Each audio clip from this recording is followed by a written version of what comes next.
Hi, I'm Gill Stannard, and since the 13th of March, I've been doing a Facebook Live at 1 p.m.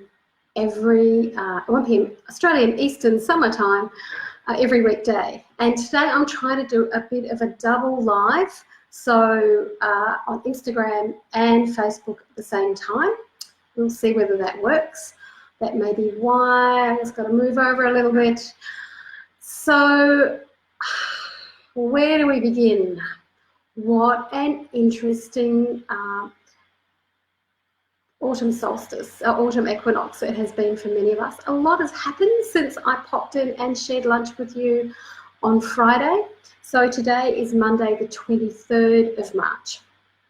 And for my New Zealand friends, family and colleagues, you've just had a little bit of interesting news. You've just been announced by Jacinda Ardern that New Zealand is going to level 4, which is basically self-isolation except for totally essential services, in 48 hours' time for 4 weeks. So that's kind of interesting, isn't it? It kind of is blown out of, because this has all evolved in the last hour, it's kind of blown out of the water what I was going to talk about today. So I will look at and recap some things we've talked about previously around routine, getting used to working from home, getting used to being shut in with other people. We will cover that over this week. For those who've just joined me, I know we already have we've got at least 2 people. I'm looking on 2 platforms today. For those who've just joined me on Facebook and Instagram, I'm trying to do a live on my Instagram and my Facebook at the same time. So we're just kind of doing this double screen, double technology as we go. And I've just acknowledged that in New Zealand things are getting pretty interesting, and I don't know how far behind New Zealand is with enforced self-isolation. For those who have been playing along at home, since the 13th, hi Hannah, hi Narelle, hi Jane, hi Helen, hi Lucy Tartan, doing this double living across 2 platforms.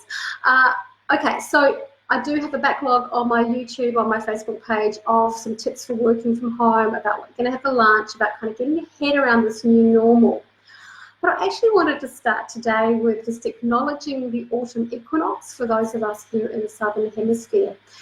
And, you know, harking back to my witchy herbal days, I'm still herby and I'm still a bit witchy. You know, the autumn equinox is about going from the height of abundance, and we're kind of looking ahead to the winter. We're looking to head to when things are a little bit more scarce, when there's no sunlight. We are kind of looking at preparing for the darkness. And I think that's very apt, thinking about preparing for the darkness at the Southern Hemisphere autumn equinox, with New Zealand already announcing self-isolation begins in 48 hours, and we would hope that Australia's not too far behind. What I wanted to talk about today, before I kind of go off piece a bit, was in this evolving process in Australia, New Zealand, Italy, UK, friends and clients around the world, I'm actually finding some unexpected pleasures. So today I want to encourage you to be aware of those unexpected pleasures. Today I woke up, you know, sometime before 7 and did a little bit of Instagram scrolling in bed before I got up for work. And on my Insta feed, it popped up, Patti Smith is doing a live right now. And so between 7 and 7:30 this morning, I got to tune into Patti's living room with her daughter Jessie and a wonderful cellist who was saying that they were meant to be performing that night, but couldn't, so they were going to do part of their performance on Instagram, which was incredibly generous. And it was just such a fantastic way to start the day, to have an unexpected joy that is coming out of people becoming increasingly physically isolated and socially distanced. Another thing that's been happening is that I'm FaceTiming and communicating more with friends around the world who've all said, yeah, let's check in a bit more often. Even with some Sydney friends who have decided that it's we need to physically distance a bit more. We've arranged some lunchtime, eating our lunches together through FaceTime or other platforms, which is kind of nice. I've seen friends around the world raising a glass or raising a teacup to each other. I have just heard from Jane that she just said that where the biggest queues are in New Zealand right now are outside the bottle shop. And I know in times of crisis, alcohol for some people is really comforting. I would say that be aware of falling down that rabbit hole, that if you are prone to feeling down, if you're prone to depression, if you're prone to anxiety, even one glass of alcohol at night may make you wake up one notch more anxious or depressed in the morning. So have a little think about how you want to feel. Another exercise, apart from looking out for unexpected pleasures, is being aware of your senses. We carry them everywhere. So these senses are, what are you smelling? What are you hearing? What are you seeing? What can you feel? What are you touching? And even what are you tasting? So I was very lucky to go to a little bit of isolated, rocky Sydney coastline yesterday, and I could hear the sea roar. We're watching people fishing, very distanced across on the rocks, and the movement of the water. I could taste the salt spray in my mouth, even though I was quite a way up on a cliff.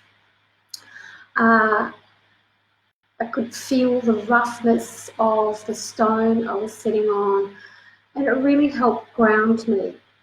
So whether you're inside or outside, and if you're starting to feel a little bit anxious or a little bit ungrounded, I encourage you to key into your senses. We have them everywhere.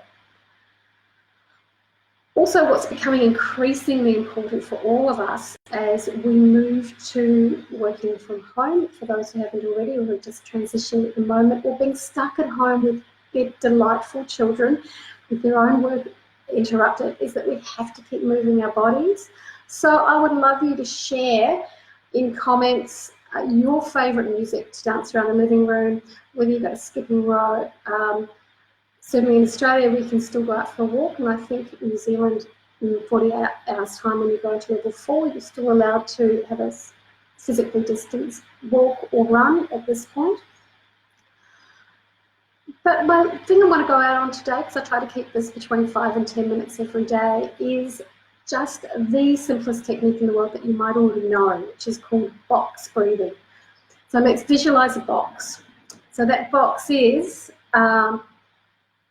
breathe in for 3 seconds, hold for 3 seconds, breathe out for 3 seconds, hold for 3 seconds. I'm going to do it with this hand now for people on Instagram Live to see it. So do you want to try along with me? Just get ready to take a breath, and we're going to breathe in, 3, 2, 1. Hold, 1, 2, 3. Exhale, 3, 2, 1. Hold, 1, 2, 3. That simple box breathing technique can really calm anxiety and ground you. Like your senses, you have your breath with you everywhere. That's the essence of being alive. So you have tools, whatever happens. So thank you very much for turning up today. I will be here at 1 o'clock Eastern Standard Time, 3 p.m. New Zealand time, tomorrow and every weekday. For the duration, bring your lunch, bring a virtual friend if you like, send me questions if you'd like me to cover something new. One of the things I want to touch on this week is the impact on relationships when we're all working from home or being confined at home. If you've got any tips about what works when you're at close quarters, let me know, but I've got a few things to share with you. So great to see you guys. See you tomorrow. Have a great day. Bye. Ending 1.